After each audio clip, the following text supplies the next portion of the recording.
Bonjour, je m'appelle Diana Borel et ceci constitue la session de méditation que j'anime chaque jeudi à l'église anglicane grâce à vous et à côté de vous. Pour cette session,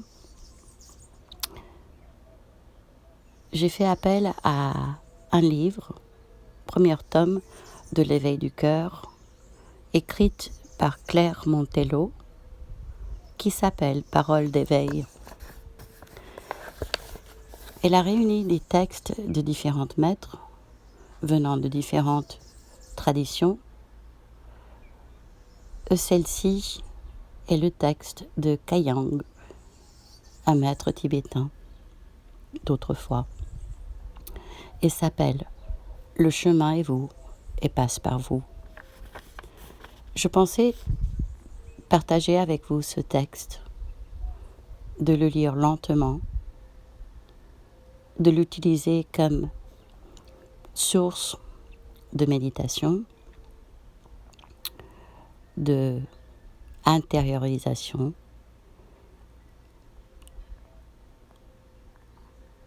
Je vous invite alors à prendre votre demeure paisible, de trouver une position de méditation qui vous convient, assise sur une chaise ou par terre. Et si vous êtes fatigué, allongé.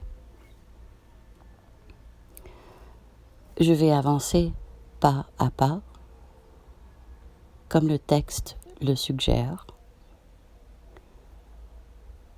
donnant place à l'espace, à la pause qui s'impose. Ce texte s'appelle « Le chemin est vous et passe par vous ». Permettez-nous de vous poser d'abord une question. Quelle est votre attente ici? Quelle est votre attente? Mais au-delà, c'est à vous et à vous seul de vous interroger. Quelle est mon attente?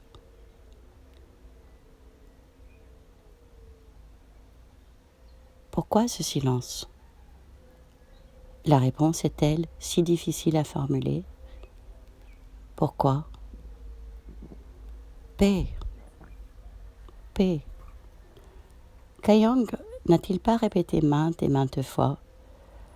Le chemin passe par le plus difficile. Alors qui d'entre vous espère le raccourcir d'un pas? Qui d'entre vous espère s'épargner le pas qu'en fait-il hésite à faire? Qui d'entre vous tente d'éviter le pas qui lui est proposé? Avancez ou n'avancez pas le pied.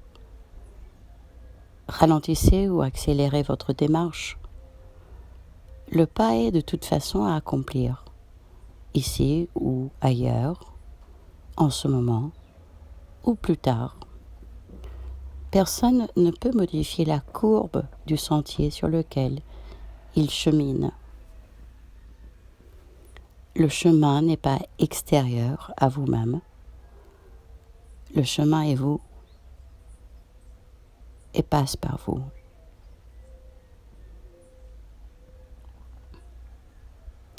L'accompagnement aimant de vos maîtres ne doit pas être source d'illusion. Kayang vous le répète, le chemin ne passe que par vous.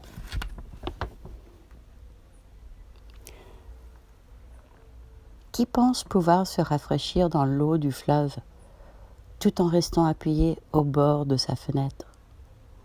Goûter l'eau du fleuve en se contentant de tendre la main de loin. Comment pouvez-vous faire le pas si vous mimez le geste seulement? La rivière ne coule pas en dehors de votre propriété. mais en son milieu. Pour en sentir la fraîcheur, il est impossible de se contenter de tendre la main en sa direction. De loin. Approchez-vous. Enlevez les lourdes sandales qui gênent votre démarche. Entrez dans l'eau. C'est le moment. Car entrer dans l'eau est inévitable. Ne soyez pas dans la peur. Vous n'êtes pas seul, mais ne vous aveuglez pas sur vous-même plus longtemps. Le fleuve passe par vous. Il est vous. Il passe par soi. Le chemin ne passe que par vous. Le chemin ne passe que par soi.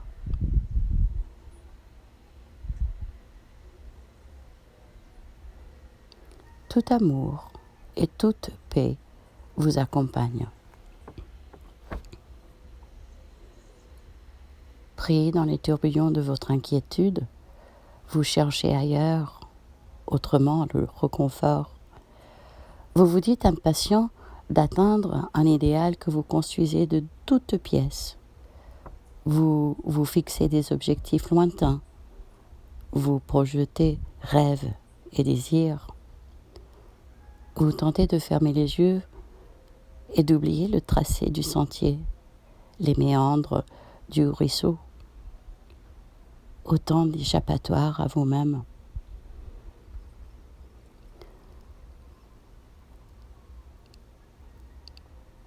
À force de fixer le même point dans la même direction, peut-être oublierez-vous un temps qu'un pas est à accomplir, qu'il n'y a que vous, vous-même, qui puissiez l'accomplir, qu'il vous appartient de l'accomplir au moment proposé, au moment juste.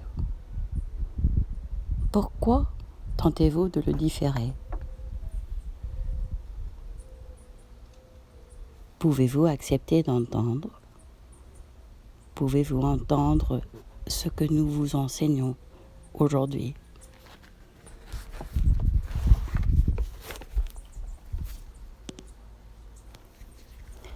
Voyageurs en marche sur vos sentiers personnels, vous apercevez un amoncellement de branchages en travers du chemin que vous empruntez et vous protestez. Mais qui donc a mis là cet obstacle ? Il va ralentir mon allure. Qui donc ? Qui ? Comment se fait-il ? Il n'y était certainement pas hier. Personne n'est donc passé depuis. Qui aurait pu le déposer sur le bas-côté ? Pourquoi ? Et d'ajouter, enlevez cette barrière tout de suite, tout de suite.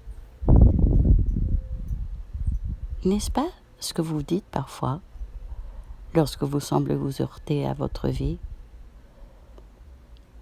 Le chemin et vous a-t-il été enseigné ? Posez-vous la question. Cet obstacle imprévu qui contrarie votre marche et vous irrite tant, qu'est-il sinon vous-même ? Cette partie de vous-même que vous avez laissée dans l'ombre et qui, en plein soleil, en pleine lumière, vous apparaît soudainement noueuse, rugueuse, peu flatteuse et encombrante. Quelle est cette peur qui vous empêche de reconnaître que si ces branchages gênants ont été accumulés un jour au point d'entraver votre route, ils peuvent aussi être déposés plus loin et disparaître de votre horizon. Peu à peu, vous ne pouvez avancer que pas à pas. Enlevez cette barrière, venez-vous d'ordonner en votre fort intérieur. Non, veillez bien. Nul ne peut échapper à cette tâche lente et patiente d'éclaircissement nécessaire. Chacun est pleinement et totalement responsable du regard qu'il pose sur le paysage de sa vie.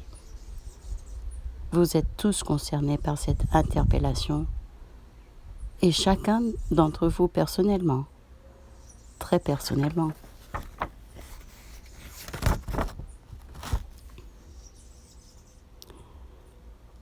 Si tel est votre choix, c'est votre liberté qui est engagée. Kayang peut vous accompagner jour après jour, nuit après nuit, pour vous permettre de faire le pas. Mais n'oubliez jamais que ce pas passe par vous. Il faut accepter tous les risques. Le risque de voir en soi, en travers de soi, cet obstacle si gênant qu'on ne veut ni ne peut le voir. Le risque de découvrir qu'il n'est pas extérieur à soi-même. Le risque de reconnaître qu'il a, jusqu'à cet instant, fait partie de soi. Branchage en travers du sentier. Mais posé par qui? Posé par qui? Mais par vous, vous seul artisan de votre vie. Et de ces barricades, vous avez fait votre réalité quotidienne. N'attendez pas une voix extérieure à vous-même. Ne soyez pas dans la peur. Vous êtes toute paix, tout amour. Toute paix, tout amour vous sont donnés. Tat.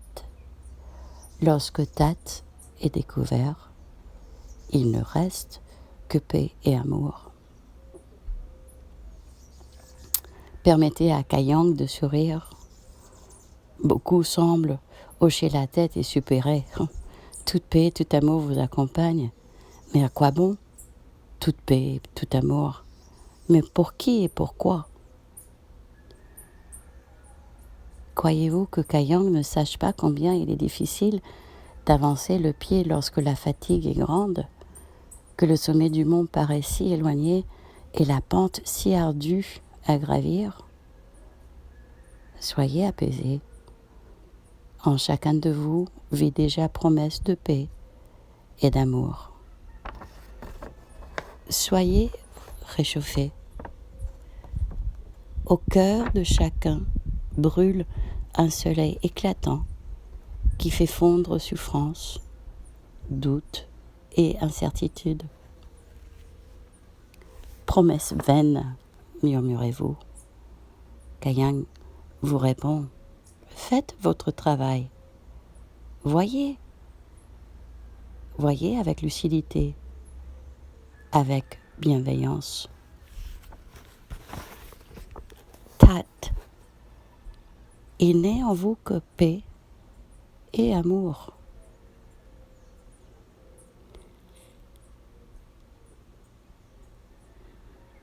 Visiteur d'une demeure secrète, n'êtes-vous pas en ce moment devant une porte entrebâillée? Vous hésitez, la porte n'est que entrebâillée. Cette demeure secrète ne vous est pas inconnue. Vous le pressentez. Porte de votre demeure, ne serait-elle pas porte de vous-même? Cela vous angoisse, cela vous effraie, car c'est à vous qu'il appartient de la pousser. Kayang ne peut l'ouvrir à votre place. Nul autre ne peut le faire que vous. Confiance. Approchez-vous paisiblement. Osez regarder derrière la porte. Osez voir derrière votre porte. Vous êtes surpris. Ici perce un rayon de lumière que vous n'attendiez pas. Mais quel espace paraît-il? Vous ne sauriez le préciser, tant ses contours sont flous, n'est-ce pas? L'ombre se mêle à la lumière. Où filtre l'une, où s'étend l'autre? Alors, poussez la porte un peu plus largement. L'ombre ne devient-elle pas moins grise? Voyez, osez voir. La lumière se fait plus radieuse. Avec confiance, ouvrez. Vous, oui, ouvrez. Et ouvrez-vous.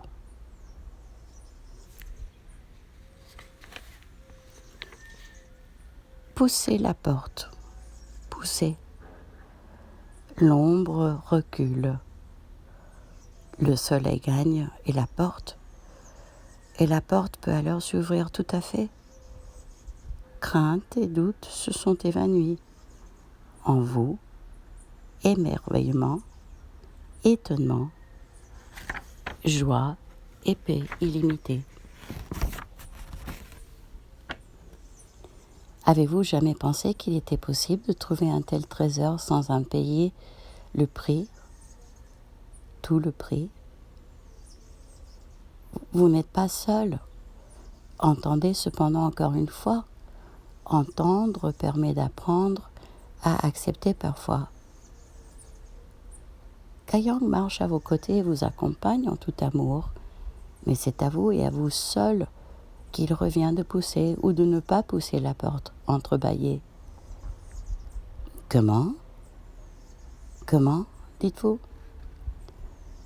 Si vous le voulez vraiment, Kayang peut vous mettre sur le chemin des recoins obscurs de votre habitation. Ce que la lumière semble ne pénétrer jamais. Pour autant, voir lumineuse votre demeure. Limpide, l'eau trouble, transparente la brume du petit matin, cela relève de votre seule attitude intérieure. Tout ce qui est vécu par chacun est à découvrir dans sa totalité. Rien n'est donné qui ne préexiste déjà. Toutes les possibilités sont en vous. L'illimité est en vous. Alors, comment pouvez-vous penser enfermer l'illimité dans les limites d'une question précisément? Illusion, illusion. Toute paix, tout amour vous accompagne. Toute paix, tat, tat. Tout amour, tat.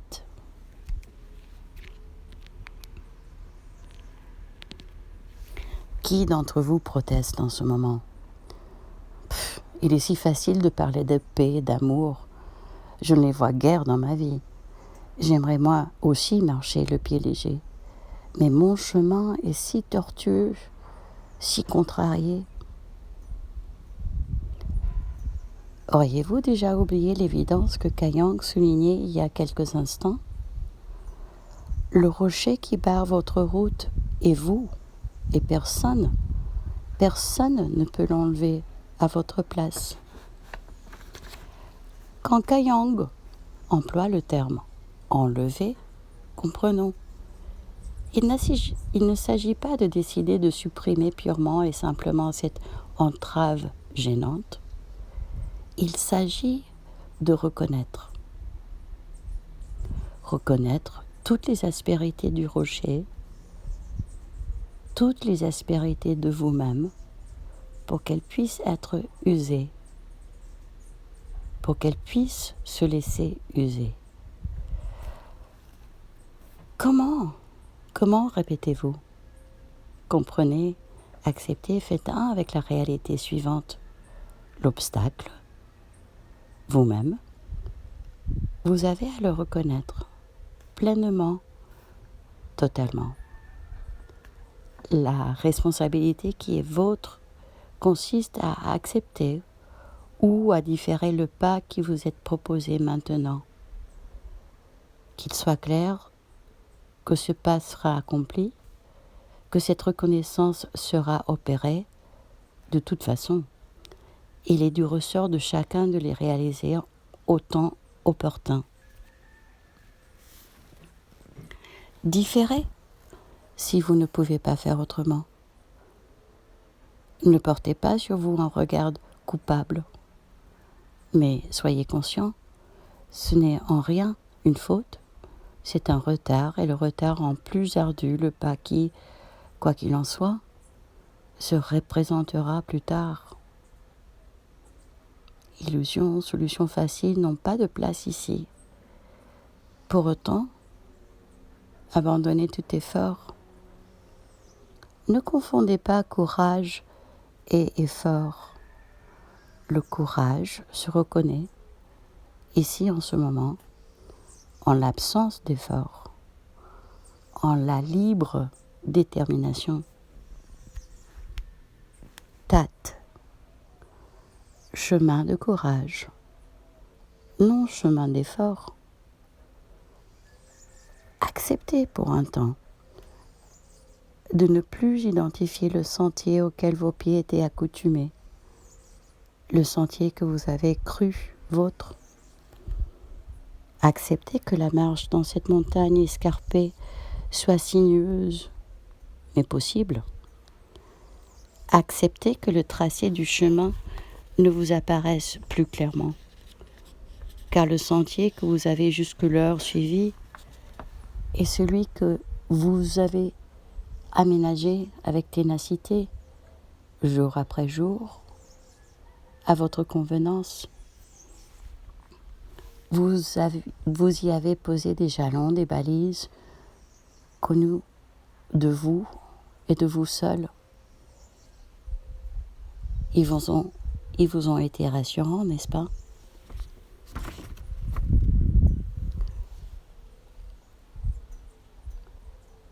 Les premiers de ces jalons,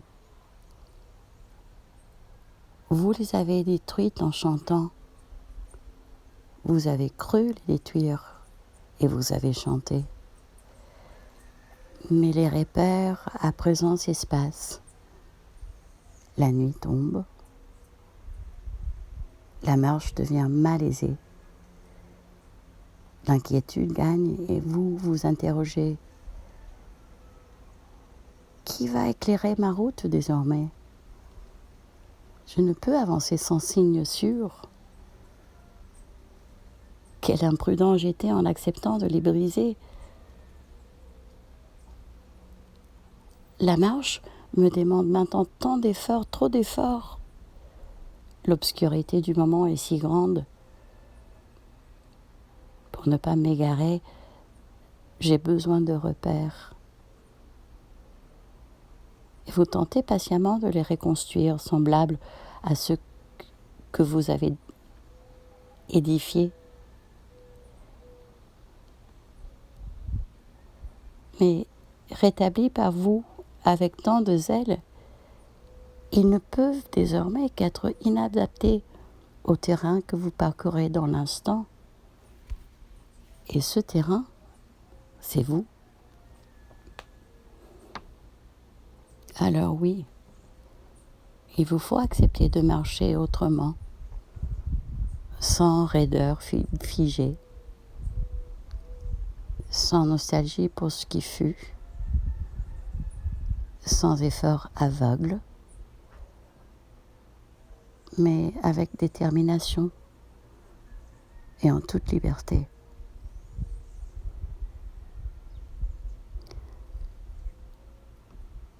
Entendez ce qui vient d'être dit, si vous le pouvez, si vous le voulez. Ailleurs, plus tard, si vous ne le pouvez pas, si vous ne le voulez pas. Il n'est demandé aucun effort, du moins au sens ordinaire où vous le concevez. L'effort est fréquemment source de souffrance, de désunion entre vous et vous, entre soi et soi majuscule. Il n'est demandé aucune mutilation de vous-même par vous-même.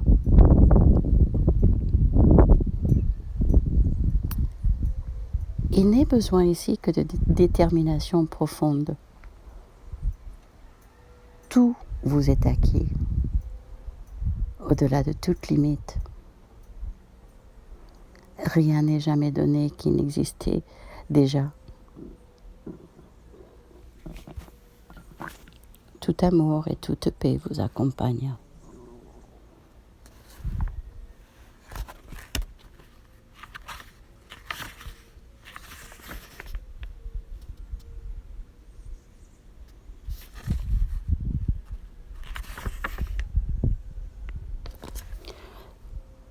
Un mot de Claire Montello.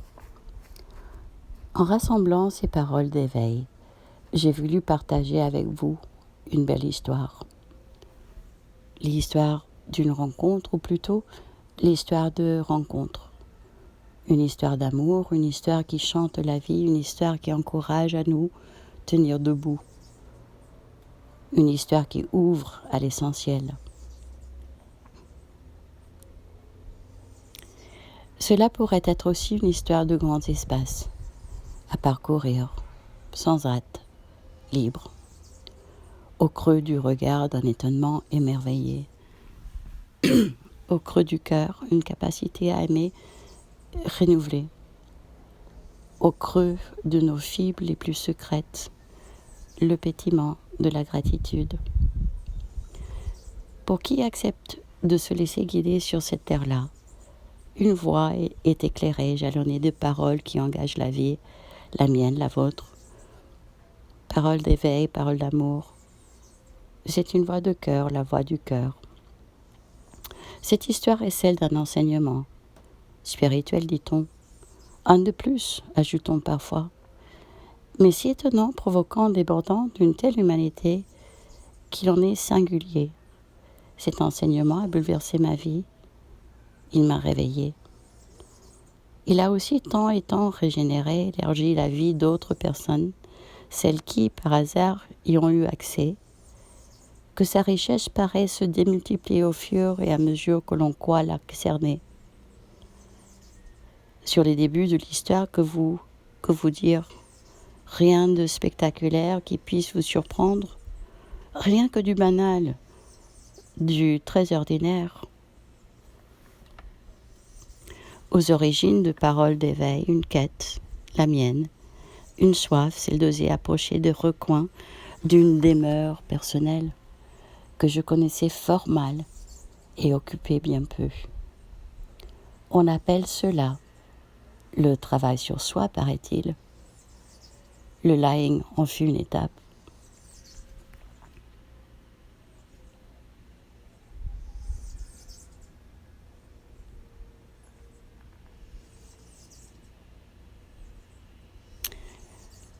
Ce sont d'abord des récits d'initiation, puis la parole est restée confidentielle jusque-là, s'élargit, prend de l'ampleur, s'impose, déborde les limites de mon espace réservé qui s'efface peu à peu.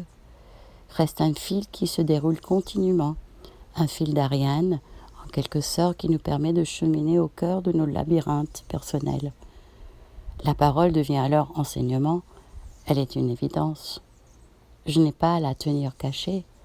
Même s'il y a eu des longues périodes de silence, les maîtres ont toujours respecté les plages de doute et de difficultés que je pouvais rencontrer. J'apprends la simplicité, le recul aussi, et l'humour salvateur.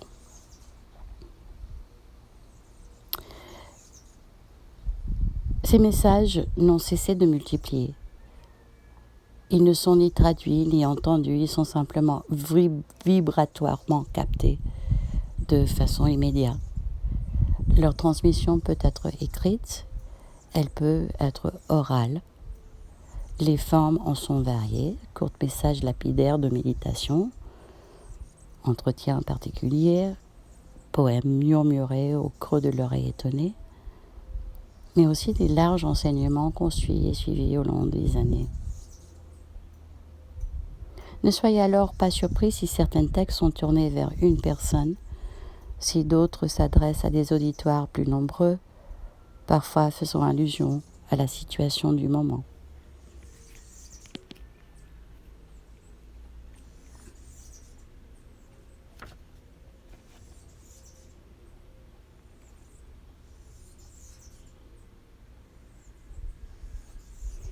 Kayang, pour votre information, a guidé de nombreux disciples dans le nord-ouest de l'actuelle Thaïlande, non loin de la frontière birmane, au XVIIe siècle.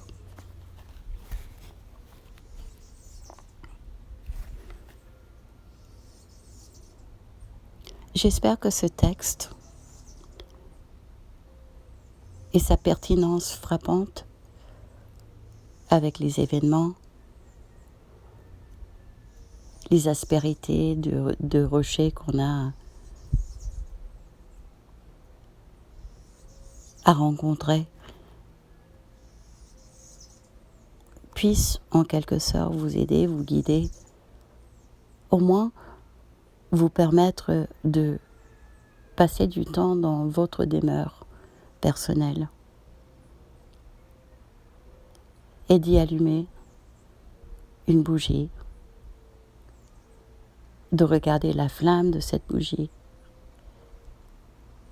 et de trouver aujourd'hui et pour les jours à suivre un demeure paisible. Merci.